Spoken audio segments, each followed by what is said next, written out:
Hey there, photographers. Are you tired of staring blankly at your screen trying to come up with the perfect social media caption for Instagram? What if I told you that there is a tool that can help you write not just one, but 20 captions in less than 10 minutes? That's right. Welcome back to my channel where I take the mystery out of things like SEO and AI so that you can run a creative business successfully online and spread your art to a wider audience. But today we're going to be diving in specifically to ChatGPT and how you can use it for your social media writing needs. What does this have to do with SEO? Well, let me tell you. It's going to free up your time on Instagram and social media and areas like that so you can spend more time focusing on, you guessed it, SEO. Okay, so I thought it would be fun today if I created 20 social media posts in 10 minutes in real time, or as real time as it can be considering this is recorded and you're watching a recorded version. But I am going to jump into ChatGPT and I'm going to go start to finish and show you what I would do if I was creating 20 social media posts for a fictitious photography business, but also how I'm going to course correct if I start getting results that I don't love and don't sound on brand and maybe sound too much like a chatbot, which this is what it is, right? So I'm going to show you how you can get something that sounds like you. But remember, my goal with ChatGPT and AI, I'm not trying to take the social media world by storm. I'm not trying to be an Instagram superstar because that's not my jam. What I'm really trying to do is find ways that I can use something like ChatGPT to free up more time in my business so I can focus on the other things that I do really well. I am not going to keep you in suspense any longer. I'm going to flip this around and we are going to dive into social media posts with ChatGPT. All right, so we're in ChatGPT, and I did put some information in first just so that you didn't have to sit here and watch me type it, but I want to show you what I did to get started. The first thing that I did is that I told ChatGPT how I wanted it to respond. So I said, please respond to requests as a social media content writer for photographers with a focus on storytelling and connecting with your ICA over Instagram and building relationships. And then I said, more brand information to follow, please just acknowledge. I spelled please wrong, so yay for me on that. But what I want to point out is that when I give ChatGPT information that I'm not wanting it to act on, just acknowledge, I'm always telling it, hey, this is just information.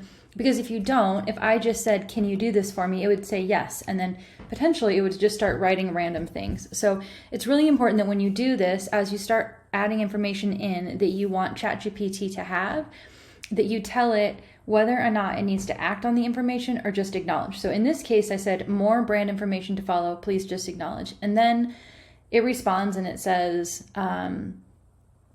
great, good morning. And it tells me how it's going to respond. So it's acknowledging what it said. The next thing that I say is some brand information about the pretend photography company that I came up with this morning to do this. So I told it that I'm an in-home documentary newborn photographer, my location, my name, my business name. You can see here that I'm talking about what my newborn sessions are focusing on so that there's a little more than just I'm a newborn photographer. My tone is relatable, a little humorous, in a laugh at day-to-day life way. I'm storytelling with my descriptions. I also like to use creative sentence structures to stand out. And so you can see that I go through here and I talk about all of these elements with my brand. I'm also talking about my ICA, like who am I trying to connect with?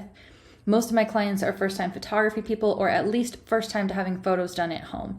So now that I've given ChatGPT this sort of like a brand guide that it can use to create this content, this is really critical. If you want to have on-brand content from something like ChatGPT or any AI software, you need to feed it a lot of information because what comes out of ChatGPT is really dependent on what you're putting in. So if you put crappy average general information in, you're probably going to get crappy average general information back out. If you can give it really descriptive information about who you are, who you serve, and what your tone is, you're going to have a better chance at getting higher quality content.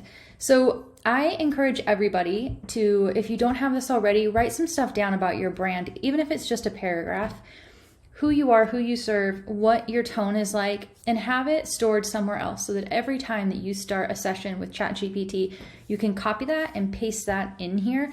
And then this sets the tone for all of the content that it's going to create. So then you can see here that it's just acknowledging it, saying, thank you for providing the brand information. I understand that this is what you are. It's even acknowledging that I steer away from overly sentimental terms like precious, cute, or lovely, and instead focus on, and then it lists these other things. So it's doing a really good job of acknowledging what I'm saying. And this is also my first step, my first point where I can correct AI if it's maybe not understanding exactly what I meant by my ICA. So if I read what it's acknowledging and it's not sounding exactly like my intention, I would correct it right here.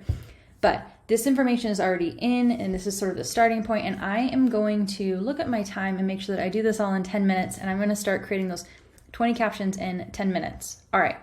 So the first thing that I'm going to do now that it has this information is I'm going to give it the criteria for what I'm doing. So this is where I'm going to ask it to create those captions. So I'm going to say, can you please create 20 Instagram,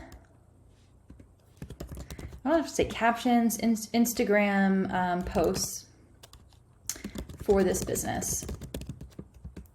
Now, I've already said that I want it to be a post, but what I want to do is make sure that it understands that I want varying lengths, because I don't want 20 posts that are all the same length. So I'm going to say, can you vary the length from a few short 1 to 2 sentence posts up to something that is 5 to 8 sentences. Okay, so now I've given it the length that I want. Now, what's my goal this month? So I'm doing these 20 posts. Is my goal to convert sessions? Is my goal to entertain? Is my goal to engage with my followers? Is it just to show up and maybe try to get some engagement? So I'm going to say my goal this month is to educate clients on in-home newborn photography and entertain and connect. Okay. And then I'm going to say maybe put in a few posts about including dogs and newborn photos, because that's me. Now I'm just going to hit go and see what it comes up with. And now it's going to spit out a bunch of these, and it's going pretty quickly. However, if you're on the free version, and you might see it go slower, I think that the free version is totally fine. You definitely don't need to go up to this faster one. But I can see here that it broke them out by types. So it gave me short and concise. It gave me 1, 2, 3, 4, 5. Then it gave me 4 educational. It gave me 3 inclusion of dogs. It gave me 3 connection entertainment and 1 longer. Let me look at this. So that's 1, 2, 3, 4, 5, 6, 7, 11, 12, 13, 14, 15, 16. Okay, this is good. I'm glad it did this. I want you to see this. I have had this happen and it stopped generating, right? So you can either say, depending on which ChatGPT, sometimes 3.5 doesn't tell you this, you can say, can you continue generating? Or it looks like this stopped. Can you keep going? Or you can just hit this button that says continue generating. So now it's going to finish it up for me. All right, so I have got all of these in here. I'm just going to go through and I'm going to look at these and see what I like about it and what I don't. So looking at my short and concise, capture the beautiful moments of your newborn's arrival right in the comfort of your home. That would be a great post to put with a picture. Documenting genuine connections and cherished memories, that's what I do. From tiny toes to sleepy yawns, every detail is worth remembering. So I think these are all really good. When we get to my educational ones, did you know in-home newborn photography sessions offer a relaxed and comfortable atmosphere for your baby, allowing them to be themselves and showcasing their authentic personality, newborn facts. So you can see that it's got a lot of different options. Even on this one, it's saying, curious about what in-home newborn sessions entails? Let me guide you through the process step by step in today's blog post. Click the link in my bio. Awesome if you have a what to expect in a newborn photo session one. And now it's giving me the inclusion of dogs. Furry family members are more than welcome to join the fun, including your 4-legged companion in your newborn photos creates heartwarming memories. So I think it did a pretty good job. Now, what I'm thinking that it missed is something that maybe connects or speaks to somebody's pain points or concerns about having an in-home session. So maybe I'm going to say, and then also something that's a little more humorous. So I'm going to say, can you write 2 posts that speak to a potential objection to having in-home newborn photos? Maybe that my house, maybe that their house is too small or not fancy, or possibly they feel awkward with a photographer. All right, so now it's gonna give me 2 more posts, and it's saying, worried that your house might not be picture perfect for an in-home newborn session? Let me put your mind at ease. And then it talks about why that's not the case. Post number 2, feeling a little camera shy or awkward about having a photographer in your home. You're not alone, and I completely understand. And then again, as a documentary in-home newborn photographer, it's going to talk about that pain point for your client. Now, the last thing that I want to do is, I don't think that it kept anything that was humorous or connecting to a new mom. So I'm going to ask it for something that maybe is a little more lighthearted. So can you write, I'm going to say 3 posts that are lighthearted, a little funny, and connect or relate to first-time moms. All right, so this is sort of my last one.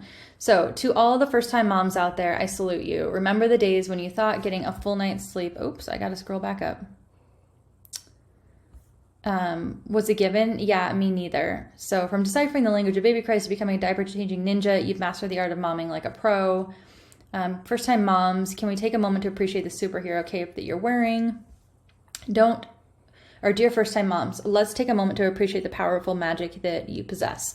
And then it talks a lot about that. So what I did is that I got my first set of Instagram captions, which honestly, I think given the information that I put in there, it's pretty good. There might be some places where I'll change some words around. I don't like saying furry family members. I would probably say, I could say your first baby with 4 legs, or I could just say dogs are more than welcome to join the fun. So I could absolutely go in here and swap out some words that sound more on brand to me. But in general, I think that these captions really meet the criteria that I asked it to do, with varying the lengths, trying to connect and engage, not necessarily focusing on converting.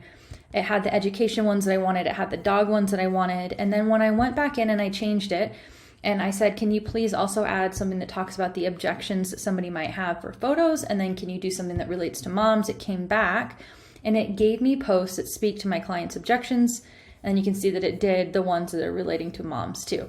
So I'm actually really happy, and there's not a lot that I would change about this, but I wanted you to see what I'm putting into ChatGPT, what parameters that I'm giving it, because the information that I put in, the parameters that I give it, and how I guide it to learning what my voice is and learning what my brand is really all going to add up to amazing results that you can stick right into social media pretty quickly.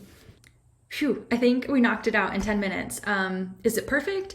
No, probably not. But my goal with AI, like I mentioned in the beginning, is to have something that's really good and that sounds on brand, that I can do in a short amount of time, release it so that I have this presence in Instagram, it's ready to go, and then it's freeing up my time so that I can work on other focuses. So that could be your client experience, that could be your SEO. I really hope it's your SEO.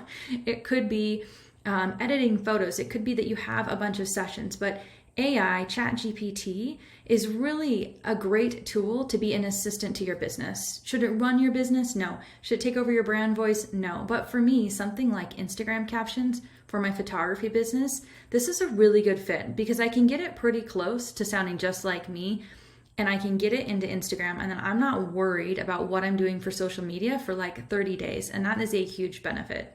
If you like this video, make sure that you're subscribing to my channel so that you can get more videos like this talking about things like SEO and AI and all the things that go into running a creative business online, whether you're a photographer, you're a graphic design artist, or you have some heart-led service-related business. I want to be there to cheer you on and help you spread your art to a wider audience. And that's all I've got for today. See you later.